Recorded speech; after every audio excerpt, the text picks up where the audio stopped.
Então é 13 de maio de 2020, quarta-feira à noite, 19 horas e 46 minutos, continuaram falando sobre imposto de renda. Entenderam aí, gente? Eu espero que esteja claro. Eu sei que para muita gente isso aqui é uma realidade distante, né? Mas é muito interessante isso, tá? Porque, veja bem, sobre a ótica do princípio da territorialidade, o tributo é devido para o país sobre o território foi produzida a renda. Só que daí o que aconteceu? Alguns países se tornaram paraísos fiscais, ou seja, alguns países se tornaram países que tributam a renda de forma muito diminuta, alíquotas irrisórias de imposto de renda. E aí o que aconteceu? Pô, de um lado de um país que tributa a renda a 30%, tem um país que tributa a renda a 3%. Estou dando um exemplo hipotético, entre Estados Unidos e Bahamas. E aí é muito perto e é muito fácil. Então o que acontece? As empresas acabam se instalando nos Estados Unidos e em Bahamas. E aí o que eles fazem? Oferem lucro nos Estados Unidos e através de operações entre a empresa nos Estados Unidos e a empresa em Bahamas, esse lucro acaba sendo artificialmente transferido dos Estados Unidos para Bahamas. Entenderam? E aí o que acontece? Eu pago 3% de imposto de renda para Bahamas, pego esse dinheiro, envio para os Estados Unidos e não pago imposto de renda nos Estados Unidos. Isso daí, quem me perguntou hoje foi o Kaique, que é aí que vem o doleiro, né? Veja bem, a profissão, o doleiro, realizar operações de câmbio não é um ilícito, tudo bem? O ilícito é realizar operações de câmbio sem registro no Banco Central do Brasil, tá? Isso que é ilícito. Taubaté tem uma casa de câmbio lícita. Você faz o câmbio, paga IOF, declara as operações, etc. O ilícito é aquele cara que vende o dólar, moeda corrente, né? Essas coisas. Alguma dúvida, gente? Quem tem dúvida nisso aí?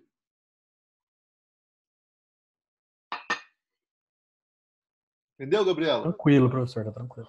Tá. Agora entendi. Tá. Então, olha só. Presta atenção agora, hein?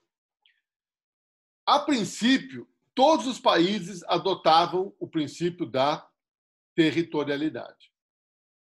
Só que começaram a surgir paraísos fiscais. E aí, os países que tributavam a renda de forma pesada, né, que os países do mundo todos tributam a renda de forma pesada, tá ok? Aí, como começou a surgir paraísos fiscais e começou a ter esse tipo de planejamento tributário, né, que aí nem sei se é um planejamento, né? Mas esse tipo de operações. E como muito do lucro acabou sendo transferido para países que têm tributação favorecida, os paraísos fiscais, de forma artificial, então os países eles acabaram abandonando o princípio da territorialidade e passaram a aplicar o princípio da universalidade. O que é o princípio da universalidade? Daí que vem, aí entra o conceito de residente. Para você entender você tem que entender o conceito de residente. Então, veja bem, você tem que ser residente em algum país para fins de imposto de renda. Então, quem são os residentes no Brasil, né, para o imposto de renda brasileiro? Está aqui, ó. Os nacionais, os brasileiros que moram aqui ou trabalham para o Brasil no exterior.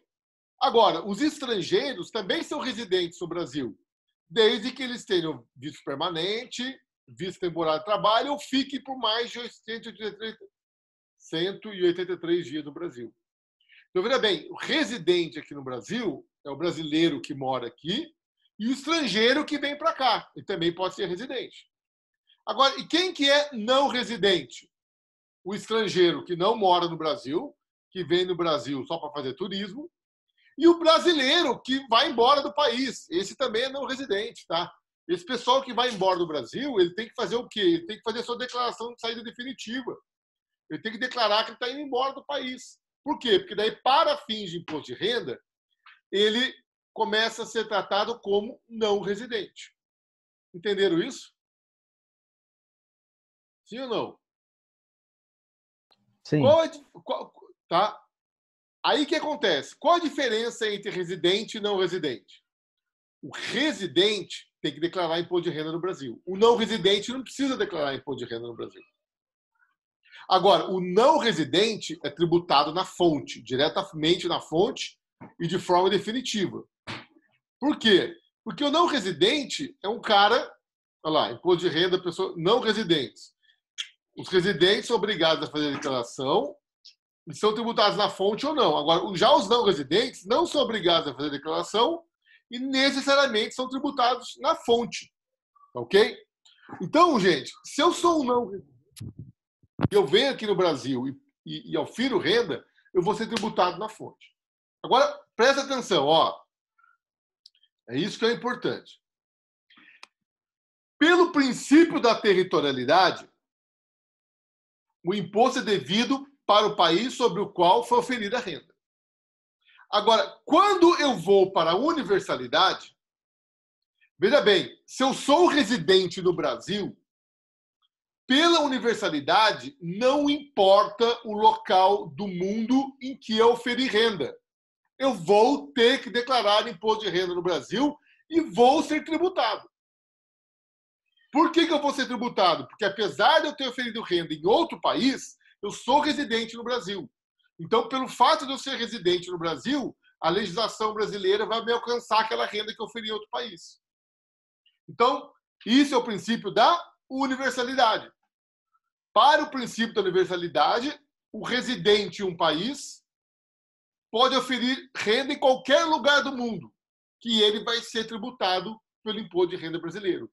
Entenderam a diferença, gente? Porque daí, veja bem, eu sou residente nos Estados Unidos. Tenho uma empresa nos Estados Unidos, tá ok? Aí eu tenho uma empresa nas Bahamas. Pela territorialidade, a minha empresa das Bahamas oferia lucro, distribuía esse lucro para mim, eu pagava imposto de renda nas Bahamas, pegava esse dinheiro, levava para os Estados Unidos, não pagava imposto de renda. Agora, pela universalidade, como eu sou residente nos Estados Unidos, o que acontece? Quando eu ganho dinheiro em Bahamas e eu declaro esse dinheiro nos Estados Unidos, eu sou tributado. Veja, agora não importa mais o lugar do mundo em que eu oferi minha renda. Eu vou ter que pagar para o país no qual eu sou residente. Dúvidas? Entenderam? Laisa? Entendi, professor. Débora? Entendi Gabriela? também. Tudo certo aqui, professor. Beleza. Bom, pela universalidade, eu dou um duro golpe nos paraísos fiscais, tudo bem? Porque daí o pessoal, os norte-americanos, por exemplo, que têm empresas em paraísos fiscais, antigamente oferiam lucro nesses paraísos fiscais, não pagavam imposto de renda nos Estados Unidos. Agora vão pagar. Mas a universalidade causa um problema muito sério. Qual é? Raciocinem e me digam.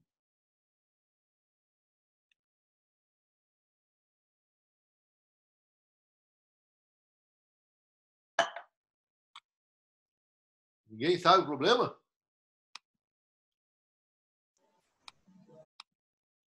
Hã? Pode repetir a pergunta, professor, porque para mim travou aqui bem na hora. Ah, tá. Olha só. Quando eu saio da territorialidade e vou para a universalidade, eu dou um duro golpe naquelas pessoas que tinham negócios em paraísos fiscais e que acabavam pagando pouquíssimo imposto de renda em função disso. Mas, por outro lado, a universalidade me traz um problema muito sério. Qual é? Eu acho que é a imigração das empresas. É o quê? Você pode. A imigração das empresas. Se ela paga imposto caro aqui, ela sai daqui e vai para outro lugar, fica só lá. A bitributação, professor? Bitributação. É.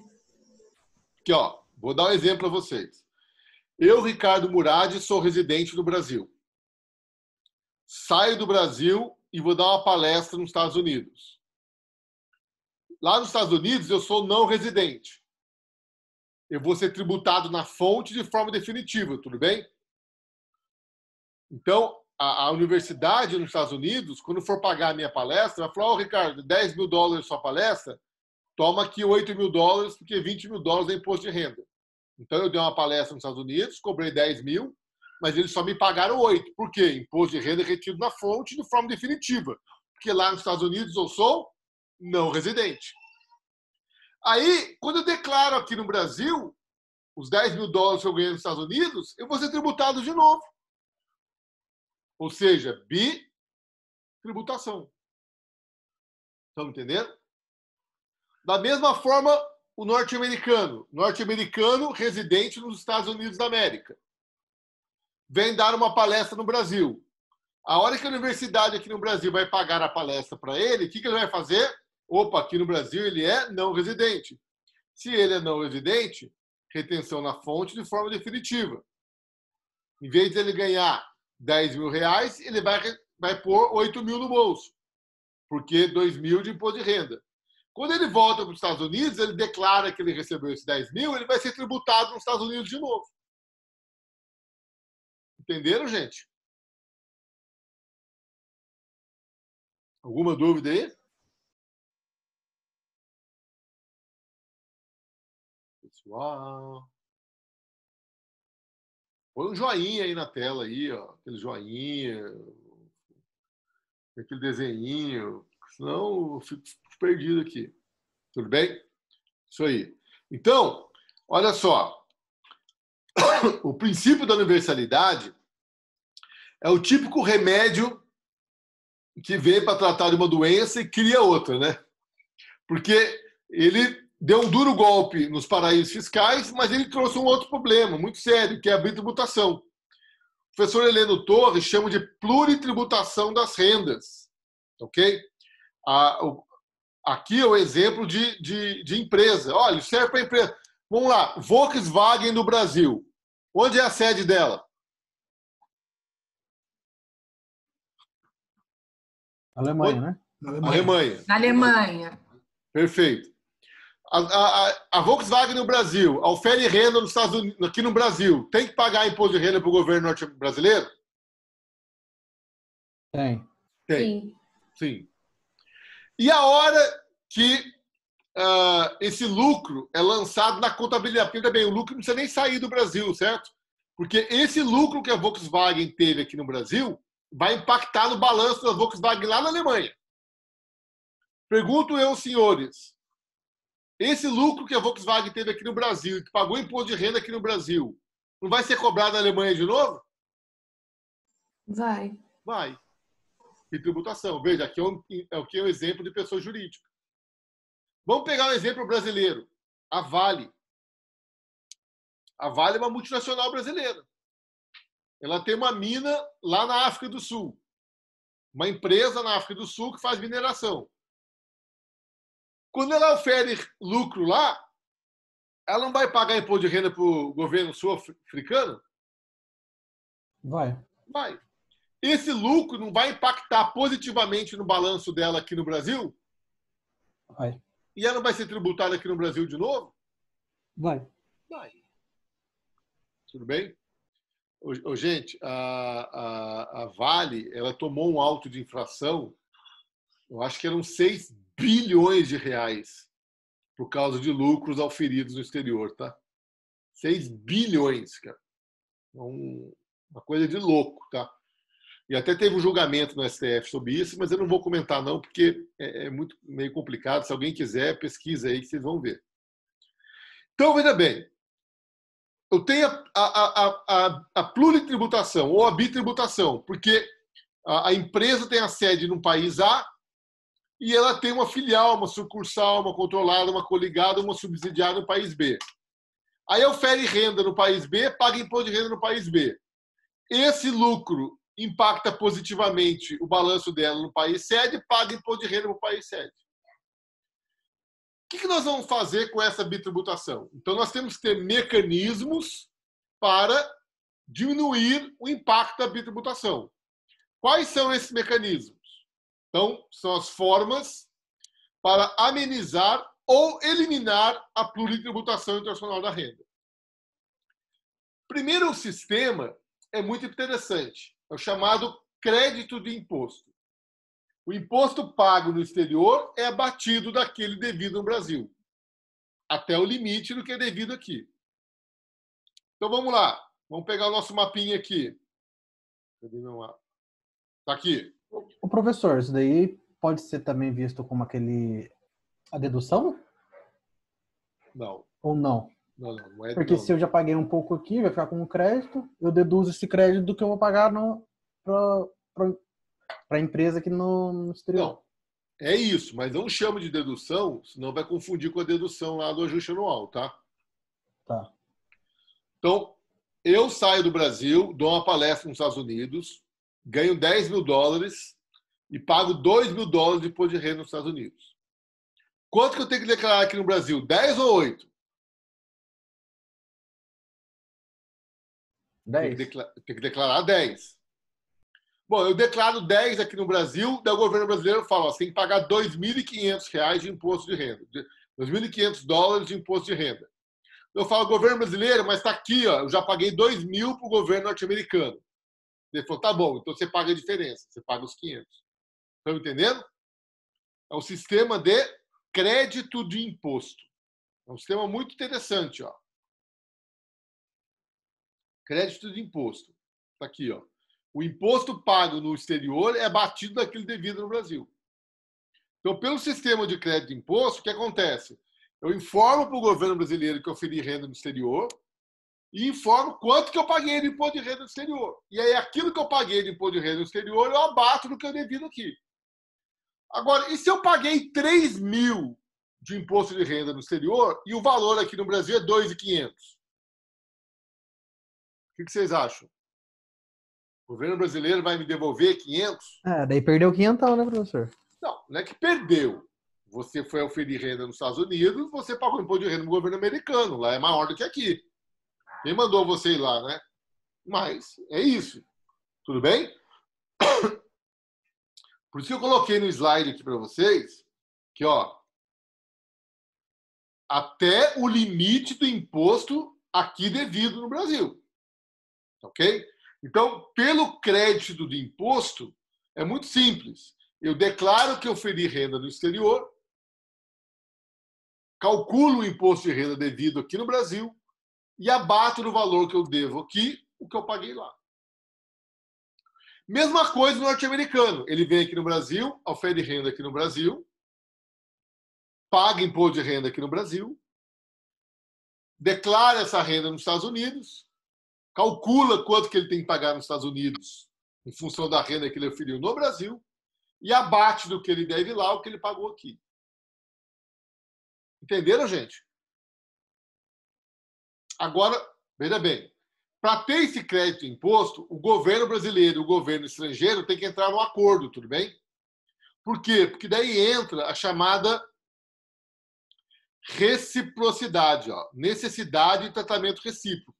Então, veja bem, os Estados Unidos da América aceita abater do imposto de renda devido pelo americano o valor que o americano pagou no Brasil. Então, o governo brasileiro também faz a mesma coisa com o valor que o brasileiro pagou de imposto de renda nos Estados Unidos, entendeu? Agora, se eu for para um país que não dê o mesmo tratamento para o estrangeiro que vem aqui, que não aceite o crédito de imposto aqui no Brasil lá, aí eu não tenho eu não posso fazer esse crédito de imposto, estão me entendendo? Entenderam ou não, gente? Então, professor, oi. pelo princípio da territorialidade, favorecia o contribuinte. Agora, pelo princípio da universalidade, não favorece mais, é isso? Ele acaba pagando 2 vezes o imposto. Porque assim, o princípio da universalidade ele veio para combater os paraísos fiscais. Só que ele tem um efeito colateral. É a tal da hidroxicloroquina, né? Ela mata o Covid, mas te dá ataque cardíaco. Então, você veja que o efeito colateral da universalidade, qual que é? É a bitributação. Só que ninguém deseja a bitributação, Laísa, porque nós vivemos num mundo globalizado. Sim. Pô, Eu quero sair daqui dos Estados Unidos, o cara dos Estados Unidos quer vir aqui, as empresas, então, né? Bitributação das empresas, as empresas estão presentes em vários países, tá? Ninguém quer a bitributação. Então, começaram a ser desenvolvidos mecanismos para amenizar ou até mesmo eliminar a bitributação. Um desses mecanismos é o crédito de imposto. Então, o crédito de imposto é muito simples. O Brasil firma um acordo para pagar. Hã? Seria uma diferença esse crédito de imposto. O crédito de imposto é o seguinte. Eu paguei aqui. Fala, desculpe. Pode falar. Não, o que eu paguei lá e daí eu tenho que pagar aqui é feito depois dessa diferença. Por que é crédito de imposto? Porque o governo brasileiro ele aceita abater do imposto que eu devo aqui o imposto que eu paguei lá. O imposto que eu paguei lá é crédito para mim abater do imposto que eu devo aqui, entendeu?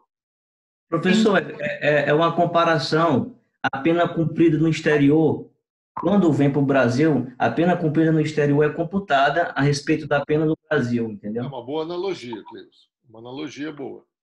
Exatamente. O cara cumpriu pena lá, né? Caso de extradição, né? O cara que é extraditado, cumpriu pena lá, tem que abater a pena que ele cumpriu lá. É uma boa analogia. Entendeu, Laís? Entendi. Então, por que chama crédito de imposto? Porque o valor do tributo que eu pago no outro país é crédito para eu abater aqui no Brasil o valor que eu devo aqui pela renda que eu oferi lá. Tá? Só que o Brasil só aceita isso se houver esse acordo, se houver reciprocidade. Reciprocidade. Ok? Não precisa ser tratado internacional, nada disso. É um mero protocolo entre os dois países, ok? Tá. O professor Heleno Torres, ele fala que isso é um absurdo, que não tem que ter, imagina, é um direito, ele entende como um direito subjetivo do contribuinte de abater no Brasil o imposto que ele pagou no outro país pela renda ferida lá. Ele fala que esse negócio de reciprocidade não tem nada a ver, entendeu? Ele é um duro crítico a essa questão da reciprocidade. Mas por que existe essa questão da reciprocidade? Porque pode ter muita fraude, concorda? O cara pode falar lá que, sei lá, oferiu renda em Cuba, entendeu? E pagou o imposto de renda em Cuba e acabou não pagando nada e abate tudo aqui, entendeu? Então o Brasil ele só faz essa reciprocidade com países que ele confia, entendeu? Entendeu, Laís? Desculpe, entendi.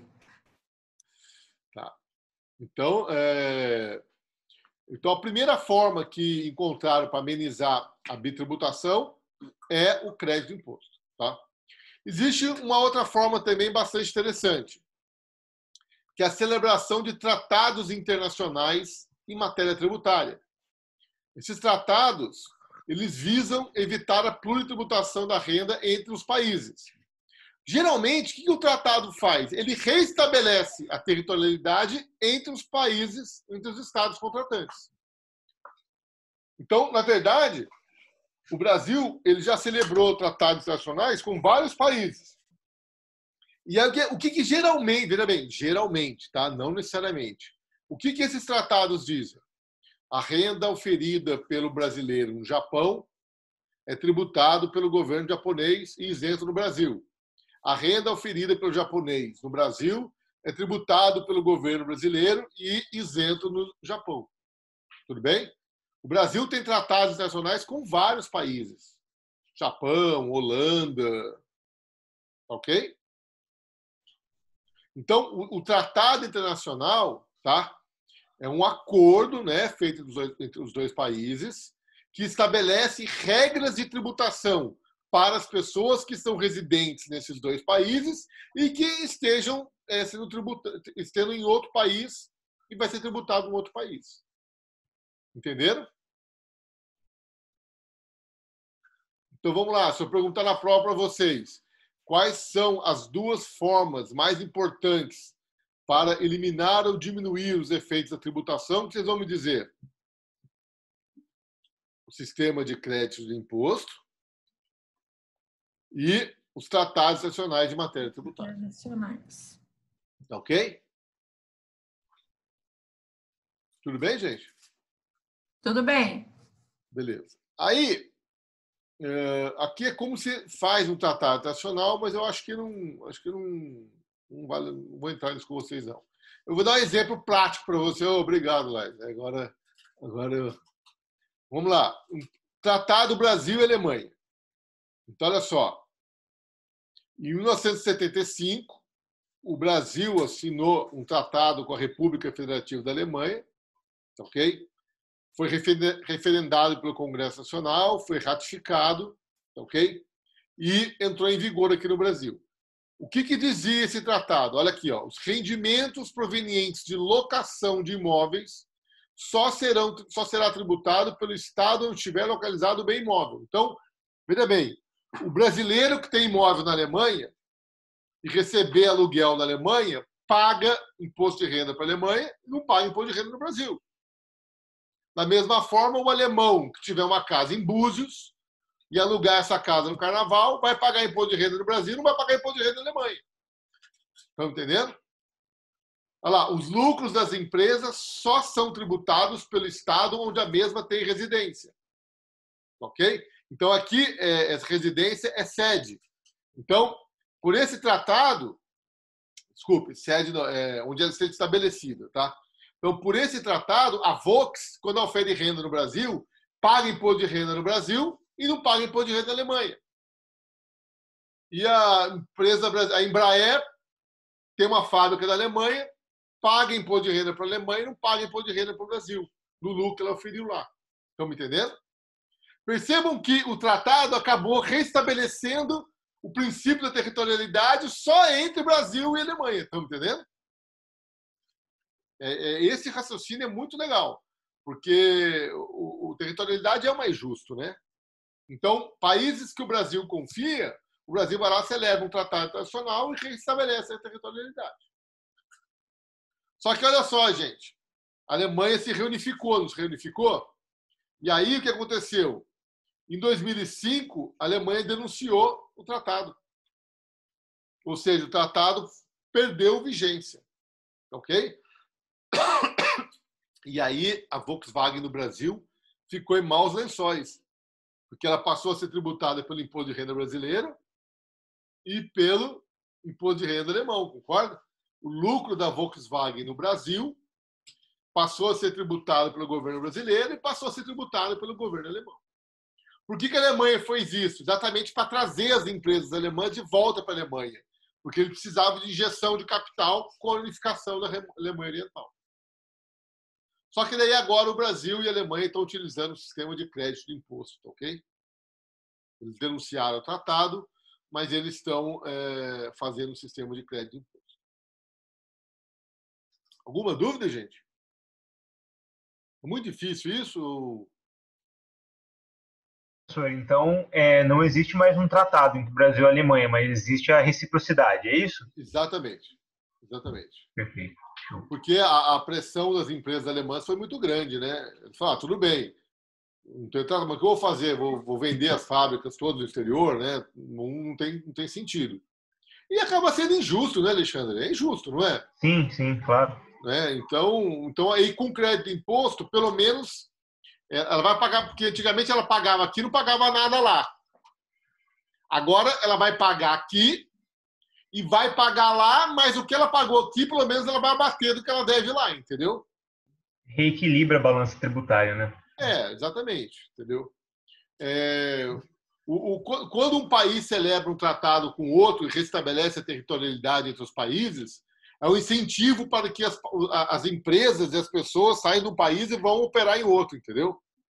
Porque eles sabem que é territorialidade. Só que da Alemanha falou, não, agora eu preciso das minhas empresas investam aqui na Alemanha. Então ela denunciou o tratado e passou a fazer crédito de imposto.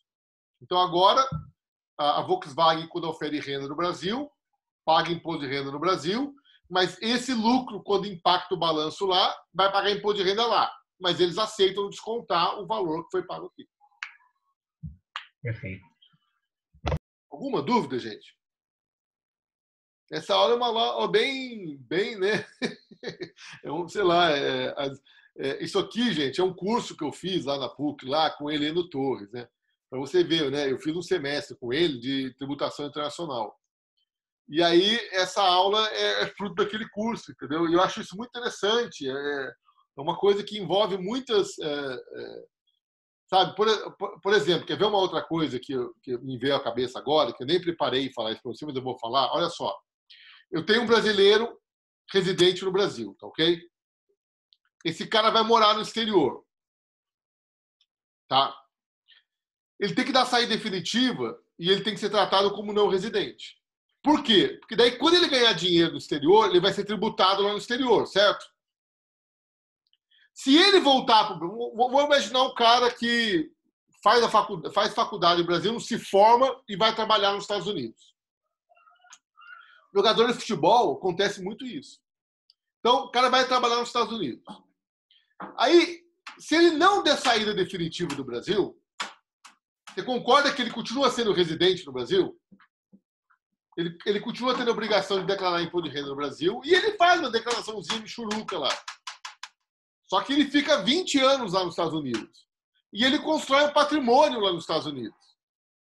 Aí ele se aposenta depois de 30 anos e ele fala, pô, agora eu vou voltar a morar no Brasil.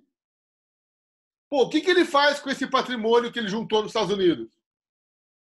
Ele vai ter que pagar imposto de renda no Brasil, percebe? Porque ele é residente no Brasil. Ele está sonegando aqui no Brasil. Agora, se quando ele tiver saído do Brasil, ele tivesse dado a saída definitiva, ele ia ser tratado como não residente. Aí ele vai para os Estados Unidos, constrói o patrimônio dele lá. Na hora que ele volta a residir no Brasil, ele declara que ele voltou para o Brasil, ele declara todo aquele dinheiro que ele ganhou nos Estados Unidos. E ele não vai ser tributado no Brasil. Por quê? Porque ele era não residente. Não sei se está dando para vocês sacarem, mas são questões importantes, entendeu? São questões delicadas e que acabam impactando na vida das pessoas, principalmente quando sai do país. Se ela sair do Brasil e for morar no exterior e não adquirir patrimônio, tudo bem, aí não vai ter problema. Mas se adquirir patrimônio, vai ter problema. Tá? Dúvidas? Aqui, ó, uma questão interessante. Os tratados internacionais e o problema da isenção de tributos municipais e estaduais. Gente, pode a República Federativa do Brasil, né, celebrar um tratado e envolver tributos estaduais e municipais? Então, o STF, né, tem uma súmula que diz: ICM, em se tratando de produto importado que se aplicam as vantagens seguradas pelo GATT, não se admite a cobrança de ICM pela sua entrada no estabelecimento importador, se o similar nacional gozar de isenção desse tributo, tá ok? Então, o STJ, ele tem essa... Agora eu fiquei... STF, STJ.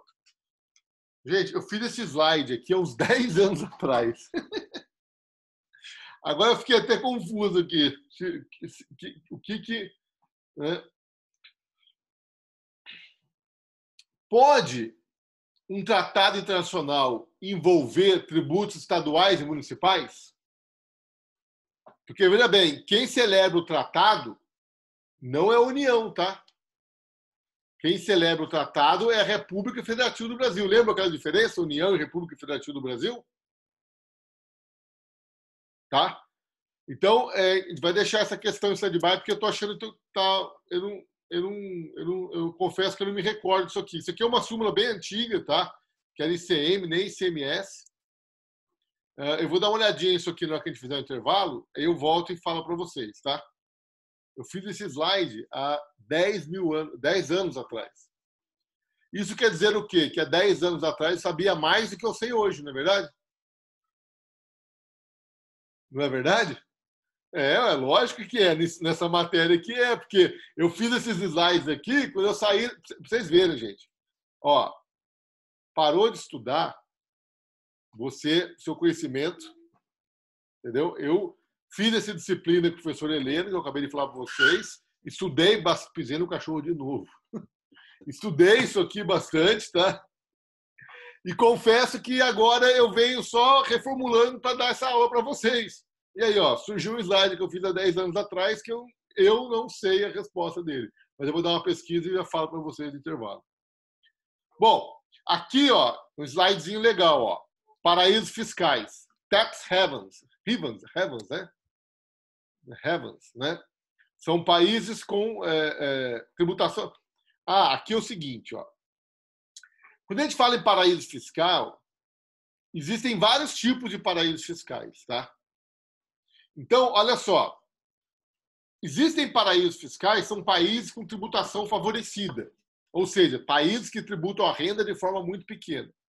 Agora, existem países com regime societário favorecido. São países que têm poucas formalidades para abertura de empresas, permitem ações ao portador, não têm limite de endividamento e geralmente não tributam os ganhos de externo, de pessoa de fora, só pessoa de dentro. Vou dar um exemplo para vocês, gente.